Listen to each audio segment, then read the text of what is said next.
In this video lesson, we're going to cover everything you need to know in order to do the homework on limit laws.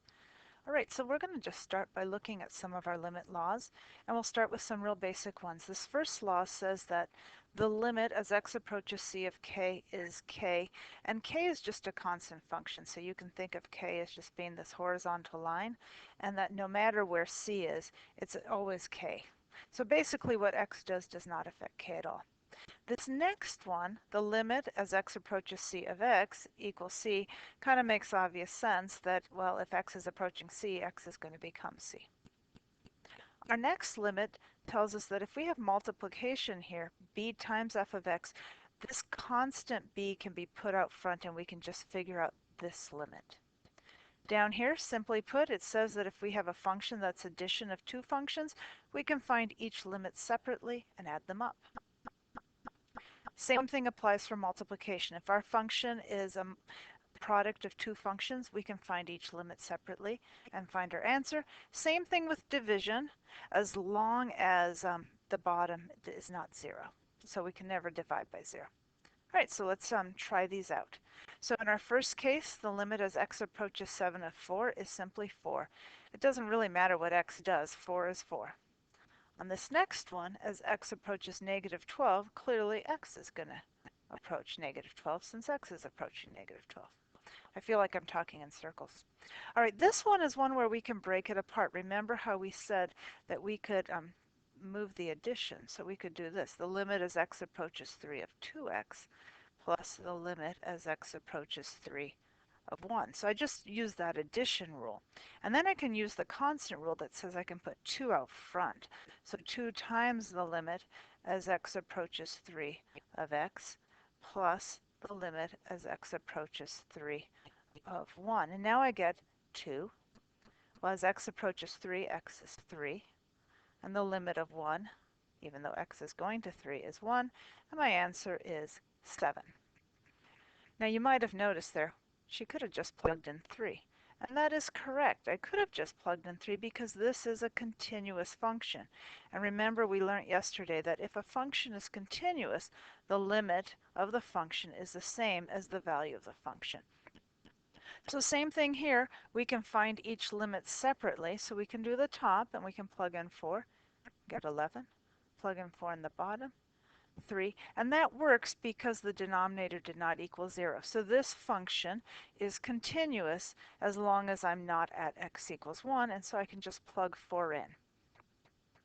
So we're going to continue with that idea of finding f of c to find the limits, because remember, if we're continuous, then f of c equals the limit as x approaches c of f of x. All right, so in this one, continuous is just a parabola, so we've got 4 times 3 squared plus 1, which would be, let's see, 9 times 4 is 36, 37 I'm getting. Over here, sine is a continuous function, so simply sine of pi over 6. I'm remembering my unit circle. Oh yeah, pi over 6 is right there. My y-coordinate's 1/2. And then this one, if I plug 0 into the denominator, oh, that's fine. It's not going to be 0, so I can just plug in 0 for x, e to the 0. I get negative 3 over 1, or negative 3. So that looks super easy. Let's now take another problem. Here we're given graphs, so we got to go back and use some of our information from yesterday. And it helps to realize in this first problem that that addition can be separated into two separate limits. So I can take the limit as x approaches 1 from the left, notice, of f of x, plus the limit as x approaches 1 from the left of g of x.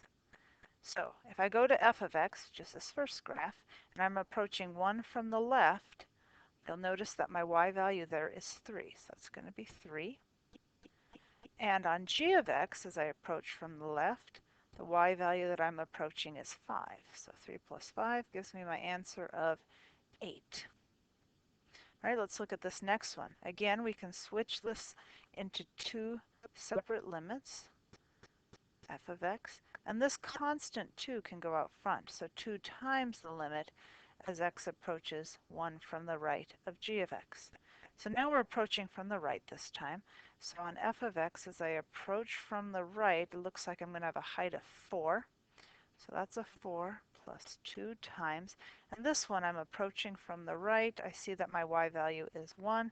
And so there we go. 4 plus 2 gives me 6. All right. Let's try this next one down here. I'm not going to write out the two separate limits, but we can see that we're going to do the limit of f of x times the limit of g of x. So the limit as I approached from the left was 3, and the limit as I approached from the left of g right here was 5. 3 times 5 gives me 15. And then down here, I'm approaching from the right. So the limit of f of x from the right was 4, and the limit of g of x from the right was 1, and there's our answer, 4. All right, now we're going to do the same thing with piecewise functions. So we're going to be taking a look at the limits, and what we have to make sure is that the limit from the right and the left are the same. All right, so let's take this first one. As x approaches 0, well, let's see, 0 is less than 2, so I'm going to be looking at this first line, and as x approaches 0, I'm just looking at this linear portion. It is going to be continuous. I simply need to put 0 in there. 4 plus 0 gives me 4, and I'm done with that problem. The next one is not much trickier because it's 3. This time I'm down here. X is greater than 2, and at 3 this function is continuous, so I simply put in 3. 3 squared equals 9. Now here things get a little trickier because all of these limits are based around 2. So first one we're looking at is what happens as x approaches 2 from the left. Okay, well the left is going to be x less than 2, so I plug in 2 and I get 6. Now I'm going to approach 2 from the right. From the right is when x is greater than 2, and I plug in 2 in there, and 2 squared is 4. I got different numbers there, which means this limit does not exist. And if that limit does not exist, clearly it is not continuous. That'll be a no.